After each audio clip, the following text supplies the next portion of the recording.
Hey everyone, and welcome back to The Explainer. Today we're traveling way up into the breathtaking Sacred Valley of Peru. We're going to investigate one of the most massive and, frankly, astonishing archaeological mysteries on the face of the Earth. At first glance, you might just see a majestic Inca fortress and ceremonial center, but, when we actually look a little closer, a really profound mystery emerges, one that completely challenges our understanding of ancient engineering and history. We're looking at Ollantaytambo.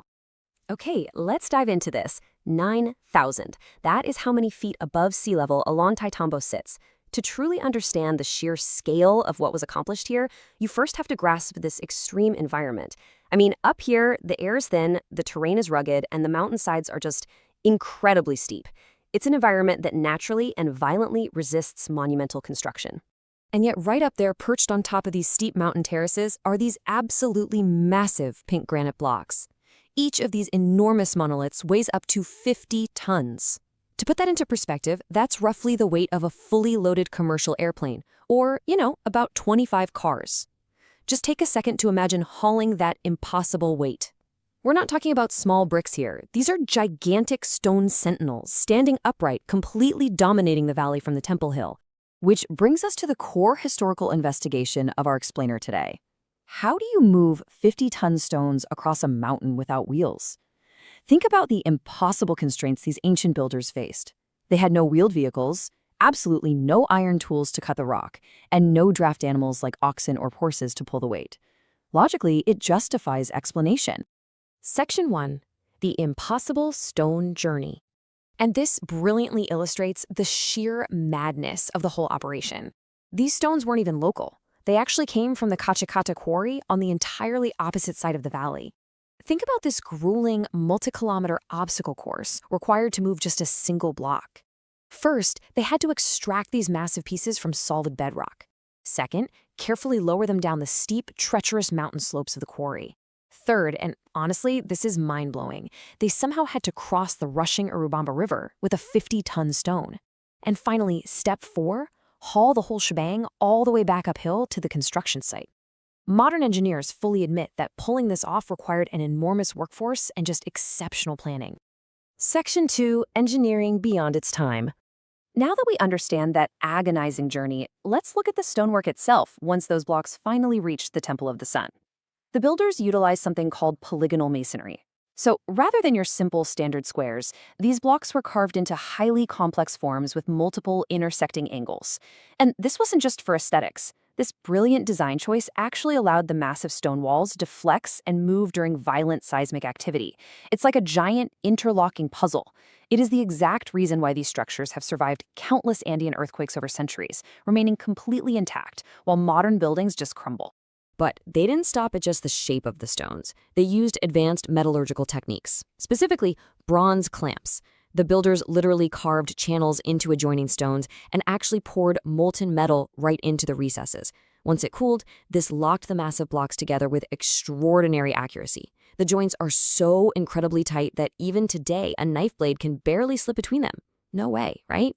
Section 3. Who really built it? Now, what's really interesting about this slide is the intense historical debate surrounding the true architects of the site. Traditional history gives the credit to the Inca Empire, but let's map out the suspects in our mystery here.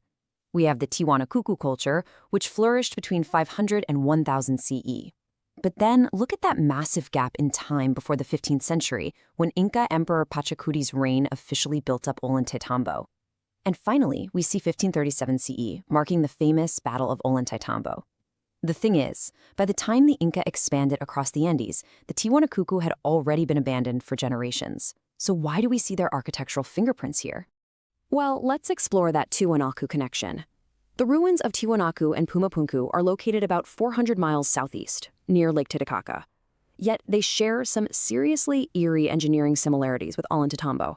I'm talking blocks weighing over 100 tons, those advanced geometric cuts, and absolutely crucially, that exact same highly specific technique of using poured metal stone clamps. This has led a lot of folks to wonder if the builders of Ollantaytambo somehow inherited knowledge from these older cultures, or if the site itself is actually way older than we think. Which brings us to the two primary historical perspectives. On one hand, mainstream archaeology asserts that the Inca were fully 100% capable of building this using known methods, stone hammers, ramps, ropes, wooden rollers, and a massive, highly organized labor force. Alternatively, other theories argue that the megalithic core is just too advanced, suggesting the Inca didn't build it from scratch at all, but rather inherited an older ceremonial center from a forgotten civilization. And it's really important to note here, credible evidence strictly points to human ingenuity on both sides. There is no support for advanced ancient machinery or extraterrestrials. The debate is strictly about which ancient humans achieved this monumental feat. Section 4, a fortress against Spain. Let's move to and see how this builds into the established history of the site. So, how does this fit into established Inca history? Well, history tells us that for a brief, shining moment, Ollantaytambo became one of the very few places where the Inca achieved a significant victory against the Spanish invaders. In 1537, the Inca leader Manco Inca brilliantly utilized the mountain defenses and those giant staircase-like agricultural terraces to actually repel the Spanish forces.